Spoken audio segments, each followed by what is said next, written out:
Je vois que les gens commandent souvent au nom de Jésus-Christ. Rien ne fonctionne car tu ne connais pas l'ordre de Dieu. Il dit que si j'ai vaincu, vous vaincrez aussi. Situation, circonstance. Mais pourquoi ne gagnes-tu pas souvent de la pensée arabe? C'est un message prophétique. Le salut, ce n'est pas seulement être sauvé de l'enfer, mais rentrer à la maison, avoir une mentalité royale. Aujourd'hui, nous verrons la parole de Dieu, la naissance du Christ sous un autre angle. Évangile selon Luc de 6 à partir du 6e verset. Pendant qu'ils étaient là, arriva le moment pour elle d'accoucher. Et elle enfanta son fils premier-né, l'emmaillota et le coucha dans une crèche, car il n'y avait pas de place pour eux dans l'auberge. Dans ce pays, il y avait des bergers dans les champs qui gardaient leurs troupeaux la nuit. Soudain, un ange du Seigneur leur apparut et la gloire du Seigneur les enveloppa de lumière. Ils furent saisis d'une grande frayeur. Et l'ange leur dit, « N'ayez pas peur, je vous annonce une grande joie qui sera pour tout le peuple. Car aujourd'hui, dans la ville de David, est né pour vous un sauveur qui est le Christ Seigneur. Et voici le signe pour vous.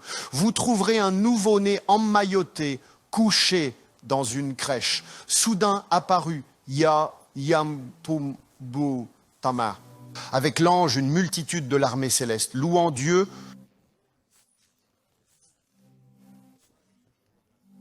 et disant « Gloire à Dieu dans les hauteurs ». Sur terre, le mot-clé, le mot prophétique, nous l'avons. Tant que nous sommes sur cette terre, nous savons l'invoquer. Sur terre, paix envers les hommes de bienveillance. Où es-tu allé aujourd'hui ? Oh, la fin du monde, c'est quand tu ne seras plus là. Tant que tu es ici, tu peux appeler la paix et la bienveillance sur terre.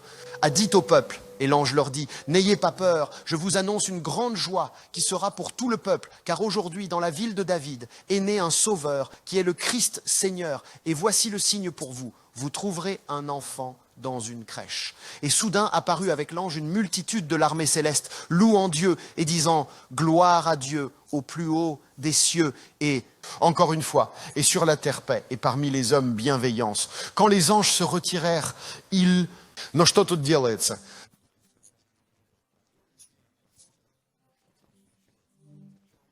A annoncé à nous le Seigneur. Ils se hâtèrent, vinrent, trouvèrent Marie, Joseph, le nourrisson couché dans la crèche, ayant vu, racontèrent ce qui leur avait été annoncé à propos de cet enfant. Et tous ceux qui entendirent s'émerveillèrent de cela, et les bergers leur racontèrent. Et Marie conservait toutes ces paroles, les méditant dans son cœur.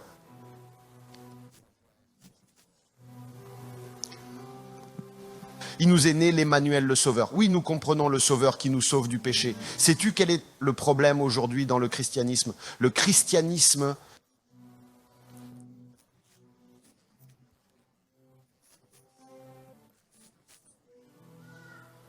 maximum, ils atteignent devant cette croix et s'arrêtent. N'y entre pas, nous ne voulons pas en savoir plus sur ce qu'il y a là-bas. La croix est une sorte de portail. Même le monde religieux dessine une si grande croix, comme les gens passent par la croix. Mais le christianisme ne veut pas le comprendre. Aujourd'hui, nous appelons cela simplement Noël du Christ. Quoi? Salut? Savez-vous ce qu'est le salut? Souvenez-vous, Jésus disait, je laisse 99 et je vais ramener. Je veux que vous voyiez aujourd'hui la naissance du Christ sous un autre angle.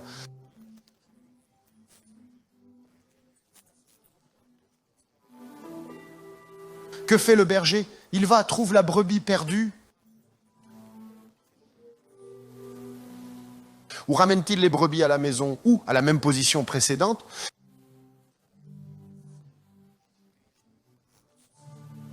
Aujourd'hui, notre salut, c'est sauve-nous de nos péchés et c'est tout.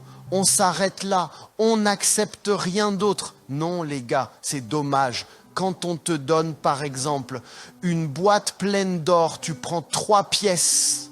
C'est vexant, n'est-ce pas? Cela te concerne. Le salut, c'est plus qu'un coffre d'or. Le salut, c'est beaucoup plus grand. Mais nous ne prenons que 3 petites pièces. Nous sommes sauvés. Gloire à Dieu que Jésus est né. Et c'est tout.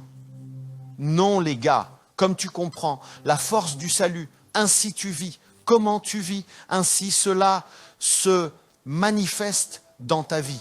Ces clés, souviens-toi, comme tu comprends la naissance du Christ, ainsi tu vivras, où cela se manifeste dans ta vie. Jésus, nous imaginons toujours Jésus comme ceci, nouveau-né, et c'est tout. Non.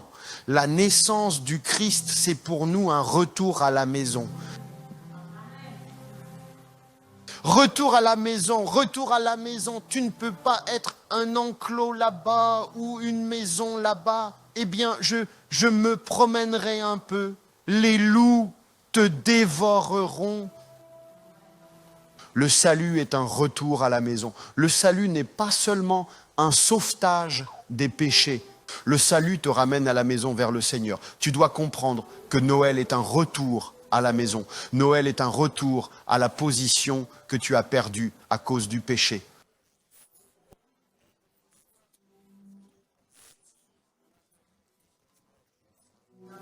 C'est ça pour moi Noël. C'est pourquoi Noël est une fête pour moi. Sais-tu ce que j'ai compris dans cette vie? Si quelqu'un a un manque, Dieu n'a rien à voir avec ça. Je réalise souvent, oh Dieu, voilà Dieu, voilà Dieu. Les gars, tout le problème n'est pas dans les problèmes. Tout le problème n'est pas dans le manque. Combien de fois as-tu prié pour que de l'argent arrive ou que le salaire augmente? Tu te souviens? Tu as acheté des chaussures, tu es content pendant 3 jours. Ensuite, eh bien oui, ce qui sera, sera. Quel est le secret?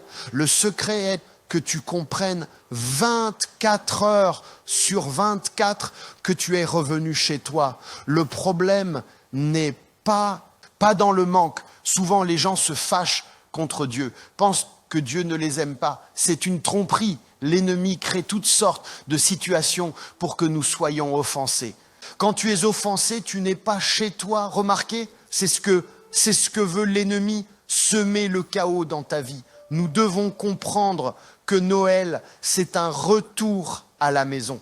Le retour à la position que nous devons avoir. Tu sais, j'ai souvent compris que lorsque nous prions, nous recevions quelque chose, puis nous l'oublions. On augmentait le salaire, on était content pendant quelques jours, puis à nouveau le salaire était insuffisant. Encore, le plus important, c'est que chez toi, ta façon de penser change. Tout est allé bien pour le fils prodigue lorsqu'il est rentré chez lui. Amen.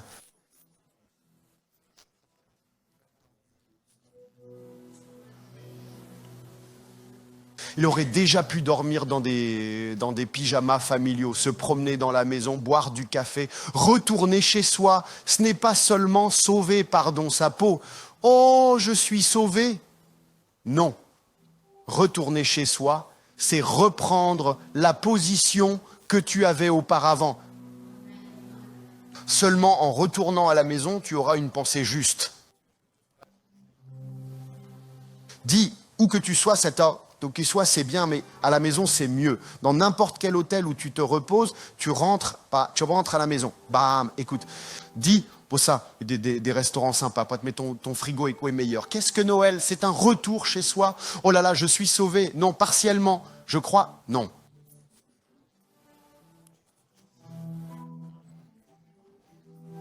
Le retour à la maison, l'un des faits les plus convaincants que tu comprendras que tu es chez toi, le signe du retour à la maison, c'est le changement de ta façon de penser. Eh bien, ton salaire a été augmenté, tu étais un peu content. Encore la même chose, on dirait que tu es à la maison, mais il n'y a pas de réflexion. Tu as toujours une mentalité d'esclave. Souviens-toi, le retour à la maison ne stresse pas. Le retour à la maison change à l'intérieur, change à l'extérieur, change tout.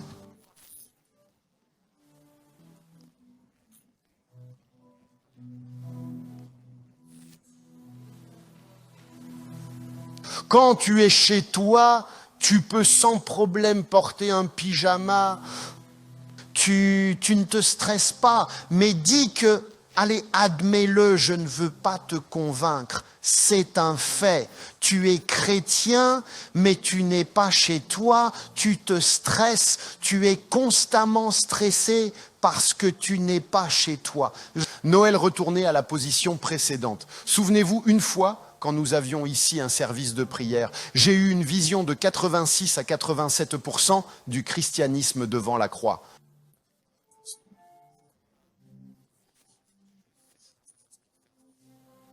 Il dit, fils, ce n'est pas ma volonté que mes enfants se tiennent devant la croix. Ils doivent entrer, ils doivent profiter de la puissance de la croix. Question, à quel point es-tu... Aujourd'hui, tu utilises et profites de la puissance de la croix. Tant que nous n'aurons pas de reconnaissance, nous n'aurons pas de mise à jour. Il n'y aura pas de changement, pas de reconnaissance, pas de changement. Qu'est-ce que cela signifie? Se tenir devant la croix, et il s'avère que la majorité d'entre vous y est encore. Quand tu commences à prier, Dieu, donne-moi ceci, Dieu, donne-moi cela, Dieu, puis-je avoir ceci, Dieu, aie pitié, Dieu, ceci, Dieu, cela. Cela signifie que tu te tiens devant le Christ.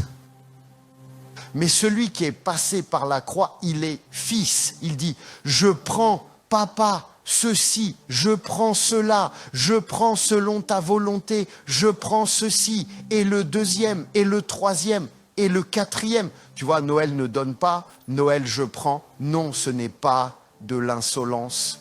C'est ce qui nous appartient légalement. Voilà le vrai Noël. Je veux que tu prennes la décision aujourd'hui que notre Noël, à partir de ce jour, je prends. Qu'est-ce que je prends? Ce qui m'appartient de droit selon la loi. Il a versé son sang. Selon la loi, il est venu sur terre, est né pour que tu rentres chez toi. Mais aujourd'hui, 90% des chrétiens, ils ne sont pas chez eux. Ils se tiennent en face de la croix. Se tenir en face de la croix, ce n'est pas la volonté de Dieu. Jésus dit que vous devez entrer. Jean, les disciples, le disciple bien-aimé du Christ, maman et certains se tenaient en face de la croix. Mais, il disait, qui croira que je suis mort pour ses péchés?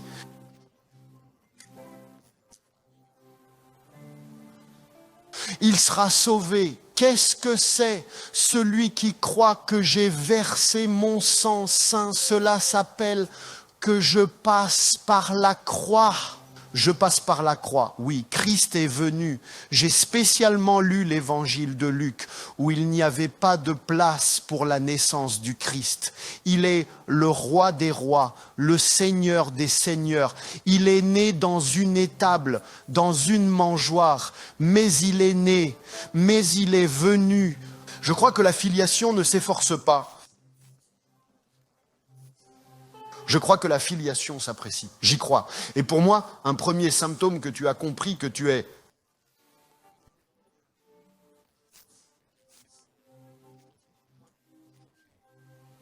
né, tu es sauvé. C'est la puissance de la pensée. Tu peux être avec Christ.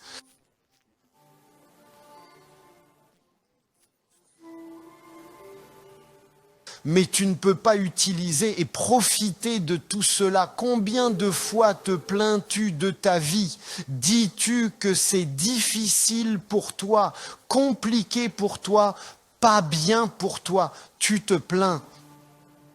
Jésus disait des mots comme ça et nous ne comprenons toujours pas leur signification. Il dit, prenez courage, j'ai vaincu le monde. Oui, dit-il, il y aura beaucoup de difficultés, mais j'ai vaincu, j'ai survécu les gars, mais je ne sais pas pour vous. Non, il dit que si j'ai vaincu, vous vaincrez aussi. Vous aussi, vous vaincrez. Situation, circonstance. Eh bien, pourquoi souvent tu ne gagnes pas? À cause de la mentalité d'esclave, que tu es si intelligent, que tu sais tant de choses. Mais en réalité, tu es insensé. Sais-tu ce que c'est que savoir beaucoup ne rien savoir, sauf le Christ né, vivant, mort, ressuscité.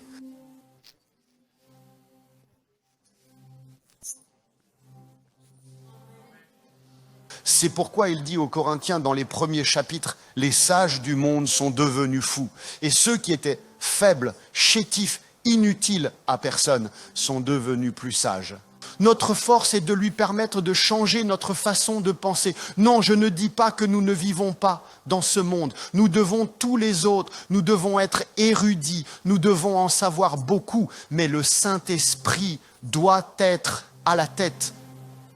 Je veux qu'aujourd'hui, dans votre vie, Jésus naisse réellement. Ne naisse pas pour savoir que vous êtes sauvés. Comprendre que tu es rentré chez toi. Tu es rentré chez toi. Tu es fils, tu es fille. Tu es rentré chez toi. Je veux que tu comprennes la naissance du Christ. Pas seulement que tu es rentré chez toi. La naissance du Christ. Comment tu démontres ta position dans ce monde. Fermé, vexé, tu ne veux voir personne, tu ne veux entendre personne à cause de ceci, de cela, d'autre chose. Ce n'est pas ta position. Oui, tu es sauvé du feu. Oui, tu es à peine sauvé. D'accord, quitte à ta peau est sauvée. Mais ce n'est pas tout. Nous ne devons pas seulement prendre 3 pièces de monnaie de cette énorme boîte. Jésus disait des choses étranges. Il dit, le royaume de Dieu commence ici. Mais personne n'a vu, n'a ressenti. Le royaume de Dieu commence de l'intérieur. Autrement dit, où que se pose ton pied, il est là. Quelles que soient les situations qui se présentent dans ta vie, tu peux dire sans crainte à Nabuchodonosor, je ne me prosternerai pas devant ta statue, parce que clairement, où 2 ou 3 sont réunis, Jésus est là, et ils ne se sont pas prosternés devant l'idole. Pourquoi? Parce que le Seigneur était là. Shadrach, Meshach, Abed-Nego, ce sont des gars formidables. Leur foi était si grande qu'ils dissolvaient avec leur foi le mur entre le Nouveau et l'Ancien Testament. La force de la foi, c'est la certitude dans l'invisible. La foi vient de l'écoute de la parole de Dieu. D'accord, super. Mais le moteur de ta foi, c'est la certitude dans l'invisible. Et toi, tu n'es pas sûr, tu es sauvé ou non. Ta foi vacille. Ma foi, c'est la certitude dans l'invisible. J'ai enlevé d'ici, j'ai enlevé, pas enlevé. Je sais que ma foi, c'est la certitude des choses invisibles. C'est justement la force de ma foi quand je crois en l'invisible. Quoi? Je crois en sa parole invisible. Je crois en sa promesse invisible qui devient visible. C'est important. Confiance en l'invisible. Je crois que j'ai une vocation. Je crois que j'aurai le meilleur. Parce que la confiance en l'invisible,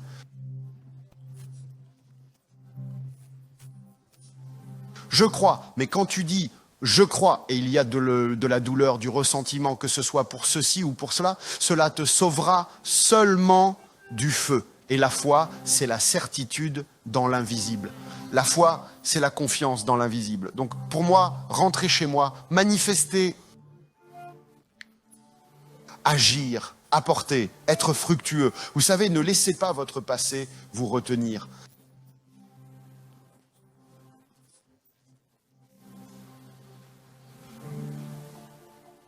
Ils verront qui tu deviendras. Je ne m'arrête pas là où je suis aujourd'hui. Ce n'est pas à mon crédit. J'ai compris une chose. Une fois, quand je revenais, je racontais il y a 8-10 ans, en revenant d'Amérique latine, je disais, Seigneur, je prends la décision de ne jamais me plaindre dans ma vie, jamais me lamenter, jamais. J'ai pris cette décision, c'est tout. Tu as raison, il a raison. Quand tu dis je suis offensé, tu veux dire que tu es plus grand que Dieu? Peux-tu inconsciemment être un ennemi de Dieu? Y a-t-il quelqu'un de plus intelligent que Dieu? Eh bien, au moins une personne. La bombe, c'est de vivre dans un Dieu illimité. Souviens-toi de ce que j'ai réalisé dans ma vie, dans quel problème je me trouve. Ce n'est pas Dieu, c'est moi qui l'ai fait. C'est moi qui ne lui ai pas permis de se manifester là. C'est ma pensée, c'est ta pensée, où tu es aujourd'hui. Aujourd'hui, c'est un message prophétique, la naissance du Christ pour que tu rentres complètement chez toi, sans aucune traîne. Un jour, quelqu'un est venu avec des arguments solides, avec toutes les affaires. Je dis, d'accord, oui, je ne dis pas que ce qu'on t'a fait à toi, c'était juste. Ce n'est pas correct, ce n'est pas correct. Je ne justifie en aucun cas cela, c'est injuste, c'est incorrect. Mais comprends une chose, que vis-à-vis du Christ, tu as agi bien pire. Qu'est-ce que je faisais? Du matin au soir, je vivais dans le péché. Tu te demandes encore ce que je faisais? Eh bien, Dieu soit loué, la personne a compris de quoi je parlais. S'il t'a pardonné, pourquoi ne pas te pardonner toi aussi? Nous devons rentrer à la maison. Nous devons vraiment accepter la naissance du Christ comme un salut. La naissance, c'est le salut. Le salut, ce n'est pas seulement être sauvé de l'enfer, mais rentrer chez soi, avoir une mentalité royale et pratiquer. Tu sais, il est l'alpha et l'oméga, il est le début et la fin. Tu sais, Dieu a longtemps dit par le prophète Isaïe, lève-toi, resplendis, car ta lumière arrive et la gloire du Seigneur s'élève sur toi. Car voici, les ténèbres couvriront la terre et l'obscurité, les peuples. Mais sur toi resplendira le Seigneur et sa gloire apparaîtra sur toi. Et les nations viendront à ta lumière et les rois à l'éclat de ton aurore. La naissance du Christ que j'ai accepté dans ma vie me donne la force, la compréhension, le savoir pour que je ne sois pas tendu aujourd'hui. Aujourd'hui, partout, la peur, la tromperie, les guerres, rien de bon.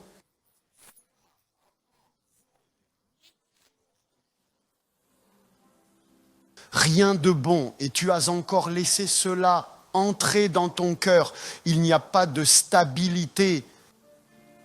Ces 4 dernières années, comme tu entends, depuis longtemps, tout le monde aurait dû être mort, mais d'une certaine manière, ils vivent. Tu sais quoi? L'ennemi veut te prendre par la peur, veut montrer une certaine instabilité. Savez-vous ce que j'aime?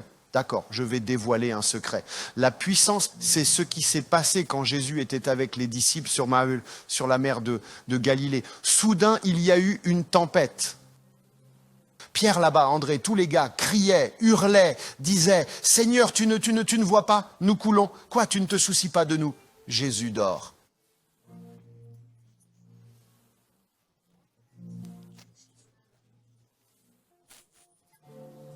Je veux te transmettre une révélation clé pour l'année prochaine. Il s'est levé, tout est revenu à sa place. Ton monde intérieur contrôle ton monde extérieur. Ce n'est pas tout. Ton monde intérieur dicte comment tu vis aujourd'hui.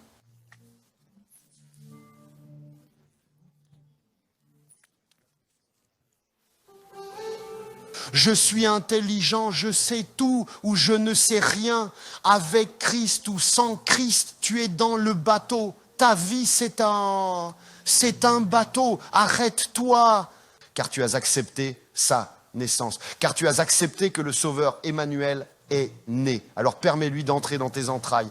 Permets-lui où que tu te tiennes. Cet endroit peut être ta maison. C'est là que je ne ressens pas ma maison, là-bas.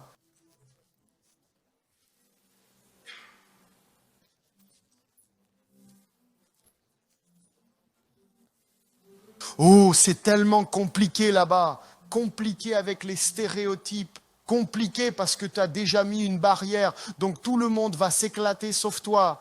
Nulle part n'est compliqué. Veux-tu dire qu'il n'y a pas d'esprit du Seigneur là-bas? Tu veux dire qu'à Colomna, il n'y a pas d'esprit du Seigneur? Bien sûr que si. Au début, je pensais que non. Tu comprends ce que fait le stéréotype? Je vais t'attraper. On m'a nourri comme ça dans mon enfance, je le sais comme ça. Et si on changeait?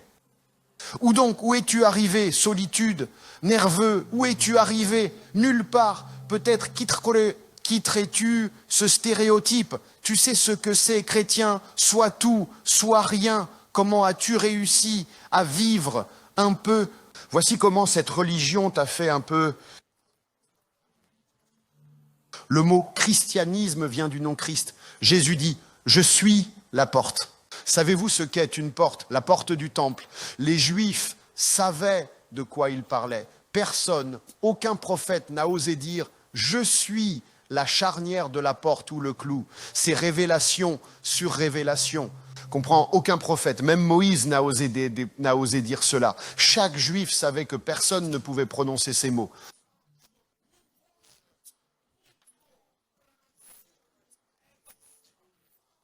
Je suis la porte. À part le Messie, j'ai eu très mal, je dis, Dieu, soit je suis chrétien, soit je suis chrétienne. Je ne dois pas juste, pour ainsi dire, m'obliger à aller à l'église. Je dois courir. Eh bien, permets-moi de comprendre tes profondeurs.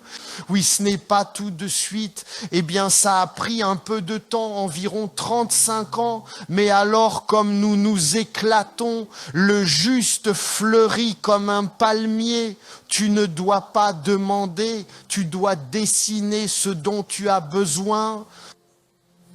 J'aime ce christianisme.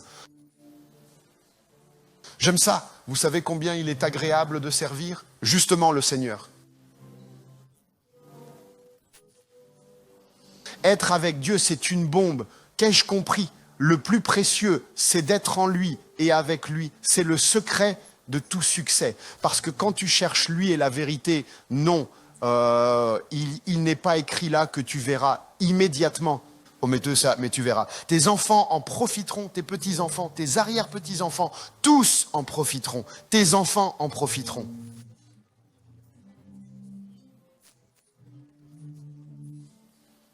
J'aime ce christianisme. Je déteste le flou, le gris, le monotone. Je n'aime pas ça.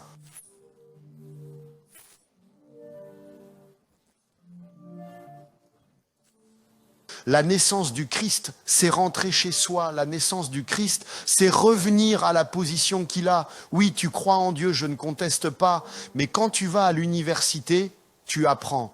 Eh bien, de même, dans le christianisme, tu dois tout savoir. Tu dois savoir où il faut parler, où il faut accélérer, où il faut freiner.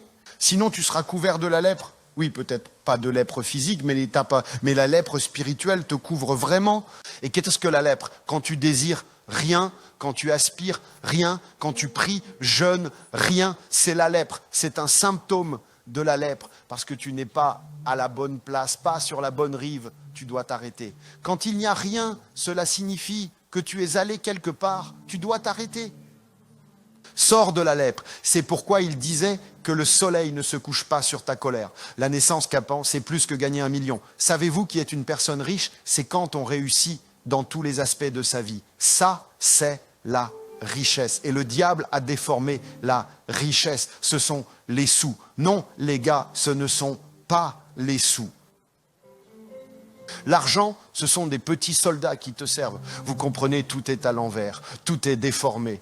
Voilà, le diable a tout embrouillé, piétiné pour que tu ne comprennes pas cela. Sans l'esprit de prophète, tu n'iras nulle part. Tu dois rentrer chez toi. Tu dois rentrer chez toi. Il y aura des situations qui te pousseront. Pas des situations que tu peux vaincre, mais des situations qui te dépassent. Noël est une fête. Il y a Noël, il y a la vie. Pas de Noël, pas de vie. Mais aujourd'hui, je te souhaite, je veux que tu puisses rentrer à la maison. Et rentrer à la maison, le premier symptôme, c'est le changement de mentalité. Rentrer à la maison, dire, d'accord, tu as raison, je me tais. Même si je ne comprends pas quelque chose, je me tais. Et Dieu a besoin de telles personnes, car il réside dans les cœurs humbles. Le christianisme a tellement dégénéré aujourd'hui. Là-bas, religion, là-bas, religion, là-bas, religion, là-bas, c'est comme ça, là-bas, c'est comme ça, là-bas, ce sont les règles, là-bas, c'est comme ça, là-bas. Revenez à la maison. Il est né pour que nous fassions une mise à jour complète dans notre vie. Par son sang, il est né. Cela ne se fera pas immédiatement. Quand tu le souhaites, cela ne se fera pas. Ton désir n'est pas son désir. D'abord, ces pensées doivent être tes pensées pour que ces chemins deviennent les tiens. Aujourd'hui, le christianisme n'utilise pas son potentiel. Même 0,0000005%. Il y a un principe. Tant que cela ne se produit pas dans ta vie, tu ne peux pas commander. C'est quoi mes pensées, mes voix. Tu dois te renouveler en pensée et en voix. Après cela vient l'ordre. Je vois que les gens ordonnent souvent au nom de Jésus-Christ. Rien ne fonctionne parce que tu ne connais pas l'ordre divin, tu ne connais pas la jurisprudence, tu ne connais pas le droit. Tout est à l'envers chez toi. Prends en compte position, hiérarchie. Mais le garçon d'hier qui s'est repenti sera sauvé, mais il ne prendra jamais la place de l'apôtre Paul. Pourquoi? Je vais expliquer. Il a payé le prix. Où est ton prix?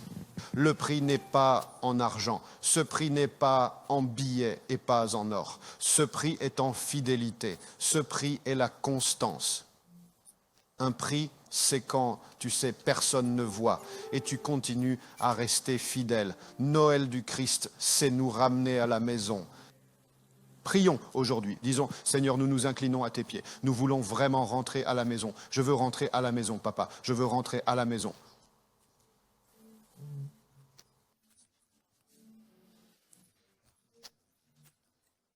Vivre comme un fils, vivre comme une fille, ne pas jouer, ne pas convaincre, ne pas montrer, ne pas prouver. Moi, je ne suis pas coupable, je ne suis pas comme ça, je suis bon. Croyez-moi, s'il vous plaît, le Fils n'a rien à prouver. Nous devons dire, c'est notre jour. Combien de raisons valables y a-t-il aujourd'hui pour ne pas entrer ? Des bases solides, souviens-toi, doivent être sur la croix. Amen. Des fondements solides doivent être sur la croix. Que sert-il de gagner le monde entier si l'on perd son âme ? Noël, pour moi, c'est une mise à jour complète. Je veux Noël, il est né, regardez, pour que je puisse aujourd'hui, au milieu des ténèbres, au milieu de l'obscurité, être comme une lumière.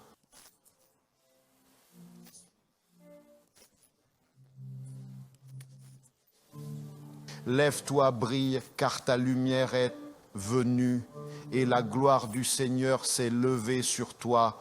Mais lui, c'est un prophète qui prophétise pour notre époque. Voici que les ténèbres couvriront la terre, et les peuples et l'obscurité des peuples, mais sur toi brillera le Seigneur, et sa gloire se manifestera sur toi, et les peuples viendront à ta lumière.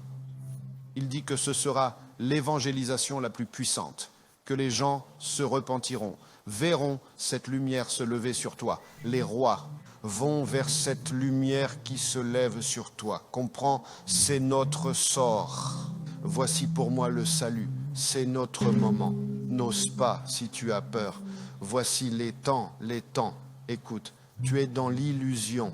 Le diable, il t'a volé. Laisse cette panique. C'est notre temps.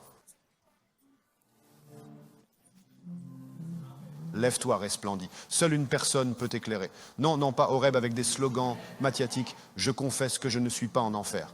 Non.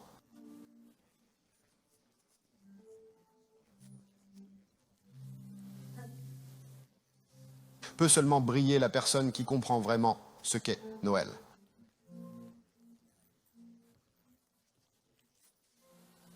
Amen. Noël, c'est pour aujourd'hui. Et 90% du christianisme pense que Noël, c'est seulement pour sauver l'âme. Non, retour à la maison. Amen.